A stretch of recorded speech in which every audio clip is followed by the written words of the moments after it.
चढ़ती जा रही। जदों महल दे छत ते आ गई, लोगों ने बाजू भी बन दिते, पट्टियां भी बन दित्तियां, उस बच्ची दियां अखां भी बंद कर दित्तियां। जिहड़े वेले लोग बच्ची नूं धक्का मारन लगे, बच्ची दी चीख निकली, रो के कह लगी वे बाबा हुण ते आ जा, बाबा हुण ते आ जा।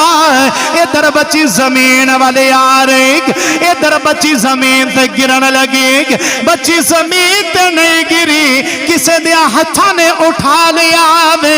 बच्ची ने अपनी अखां खोल के वेख्या, वेख्या सामने ओ बाबा खलोता है। बच्ची कह लगी वे बाबा तू एडी जल्दी बुखारे तो आ गया वे, एडी जल्दी बुखारे तो आ गया वे। बाबा बच्ची वालों वेख के फरमान लगे, जे तू चुबारे तो आ सकनी ने, फिर मैं भी बुखारे तो आ सकना। बड़े अल्लाह दे कामल वली होई, बुखारा शहर दे रहन वाले, जिन्हां दा नाम सी हजरत बहाउद्दीन नक्शबंद बुखारी रहमतुल्लाह ताला अलैह। बड़े अल्लाह दे कामल वली होए ते आप ना एक दिन अफगानिस्तान बाबल शहर दे अंदर टुरदे जा रहे ते वेख्या कि सामने बच्ची छोटी जी आ रही ते ओ दूध खरीदण वास्ते ना बाजार आई ते आके वेख्या लोगों का बड़ा जुरमट। आ तुसीं वेंदे हो ना, जदों बच्चा कोई जुरमट वेखे ना तो जो घरों चीज लैण वास्ते हुंदा चीज ही भुल जांदी जे, जो चीज लैण वास्ते हुंदा सारी चीज भुल जांदी जे। बच्ची नूं दूध ते भुल गया ते एक बाबे दे करीब आके पुछण लगी, बाबा दस ते सही एडी जुरमट क्यों है? ते बाबा जी बोल के फरमान लगे, बेटा तेनू नहीं पता साडे पीर आए हुए ने। की साडे पीर आए ने? पीर वाला बोले साडे पीर आए ने, साडे बई जिन्हां दे वेड़े पीर आउंदे ने ओ ते बोलन, ते जिन्हां दे नहीं आउंदे ना बोलन, साडे पीर आए ने। ये पीर एवें दे नहीं, अजकल तो फिर हर ही पीर है ना दुकानदार पीर जिन्हों कहा जाता है। दुकानदार पीर की गुलामी ना करया जे, अगर गुलामी करनी जे तो मुहम्मद दे फकीर की गुलामी करया जे। दुकानदार पीर जेड़ा ओदी गुलामी नहीं, कमली वाले दे फकीर की गुलामी ने। ताई तो मेरे नबी ने फरमाया कि उस पीर की गुलामी करो जेड़े पीर नूं वेख्या रब याद आउंदा होवे, जेड़े पीर दा चेहरा वेख्या रब याद आउंदा होवे। ते आप फरमान लगे, बेटा इत्थे साडे पीर आए ने, साडे पीर आए ने। ते कहन लगी जरा ये तो दसो पीर की होंदा है? हालांकि बच्ची काफरा ते कहन लगी बाबा दस ते सही है पीर ते मुरीद की होंदा वे। ते बाबा जी फरमान लगे, चलो बेटा तू अगर ये बहस करनी चल मैं तेनू अपने पीरां दी जियारत करवाना वा, मैं अपने पीरां दी जियारत करवाना। बहाउद्दीन नक्शबंद बुखारी रहमतुल्लाह ताला अलैह बुखारा शहर दे रहन वाले, बच्ची नू नाल लिया बाबे ते पीर साहब दे सामने बिठाया ते बच्ची पीर साहब वालों वेख के कहन लगी, वे सोहणिया तू तो बड़े ही सोहना ते बड़ा ही सोहना तो बड़े ही सोहना में, ते बाबा ये दस ते सही तू है कौन ते कित्थों आया मैं? ते बाबा जी फरमान लगे, बेटा मैं पीर हाँ ते ये सारे मुरीद ने। ते कहन लगी बाबा ये दसो पीर ते मुरीद की होंदा वे? ते आप फरमांदे ने बेटा बैठ जा मैं दसना वा।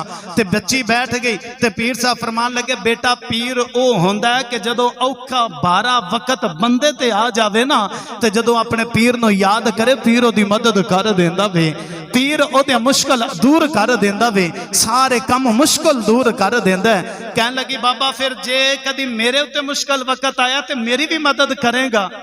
ते बाबा जी फरमान लगे, बस बेटी तू मैनू याद कर ली ते 12 वक्त तेरा भी दूर हो जाएगा।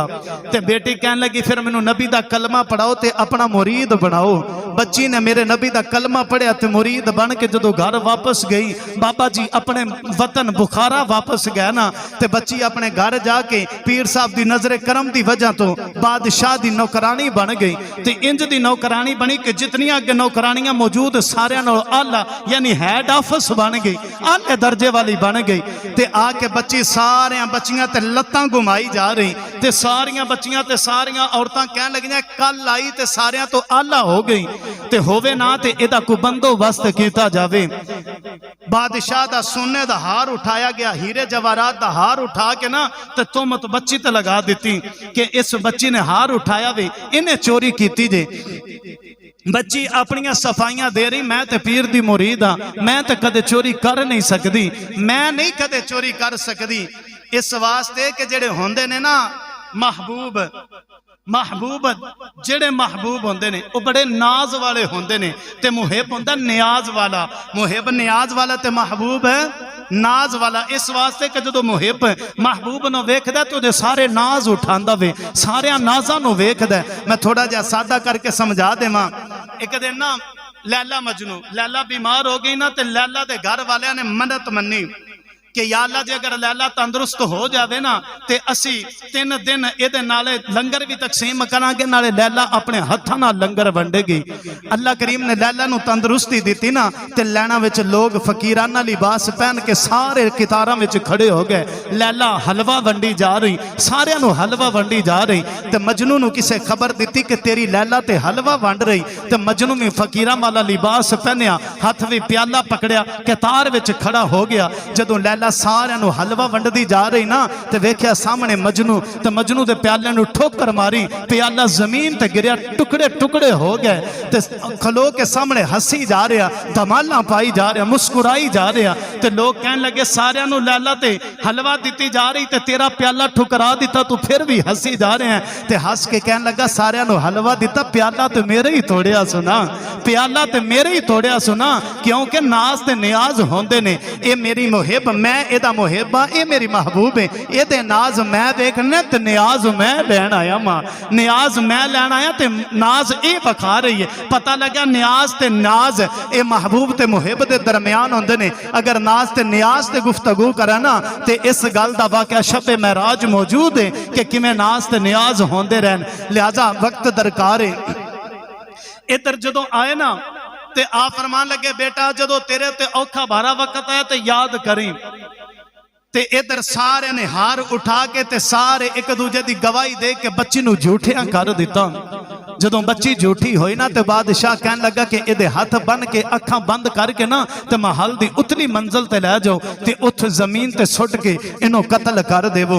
इधर बच्ची जदों महल ते चढ़न लगी ना तो पहली सीढ़ी ते कदम रखा तो बच्ची नूं बाबा याद आ गया, बच्ची नूं बाबा याद आ गया। तो बच्ची आवाज़ां दे के कहन लगी वे बाबा जे कदे हुण रले ना तो फिर काम बनेगा।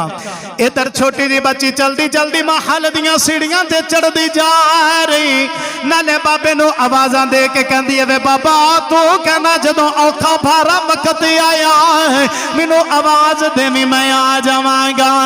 कह लगी वे बाबा हुण जल्दी आ जा तेरी मुरीदनी ते बड़ा भारा वक्त है। कह लगी वे बाबा जल्दी आ जा हुण बड़ा औखा वक्त आया भी। इधर मुसलमानों बच्ची सीढ़ियां ते कदम दरदी जा रही, नाले कहंदी वे बाबा जल्दी आ मैं बड़ी मुश्किल विच आ। बाबा जल्दी आ मुश्किल विच आ। बाबा नहीं आया। इधर बच्ची महल ते चढ़ती जा रही, जदों महल दे छत ते आ गई लोगों ने बाजू भी बन दिते, पट्टियां भी बन दी ना, उस बच्ची दियां अखां भी बंद कर दित्तियां।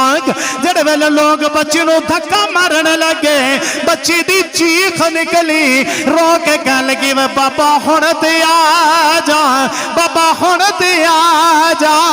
इधर बच्ची जमीन वाले आ रही, इधर बच्ची जमीन ते गिरन लगी। बच्ची जमीन ते नहीं गिरी, किसे दे हत्थां ने उठा लिया वे।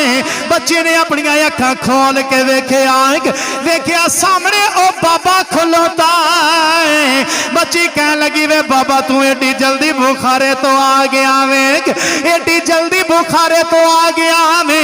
बाबा बच्ची वालों वेख के फरमान लगे जे तू चुबारे तो आ सकनी ने फिर मैं भी बुखारे तो आ सकना, जे तू चुबारे तो आ सकनी फिर मैं भी बुखारे तो आ सकना। पता लग्या वली ए ओ ने कि जिन्हां दी बारगाह विच बैठ जाओ ते अल्लाह मंजूरियां कर देंदा वे। लिहाजा पीरां नूं मल्लो ते पीर ओ मल्लो जिहड़ा दुकानदार होवे ओदे नेड़े ना आओ। वक्त दरकार है। अगर मैं सिर्फ वलायत गुफ्तगू करा ना कि पीर दी तलाश किवें करनी, मेरे पीर सियाल लजपाल मेरे सर दे ताज ते मेरे हशरो कबर दे साईं ते मालक ते वारस आ फरमांदे ने कि हमेशा पीर ओ मलिया जे जेड़ा पीर आ फजर दी जमात करवांदा होवे, ओ पीर मलिया जे जेड़ा फजर दी जमात आप करांदा होवे। ओ पीर ना मलिया जे जिन्हें आप कदे पढ़ी नहीं ते मुरीदां नूं कदे पढ़न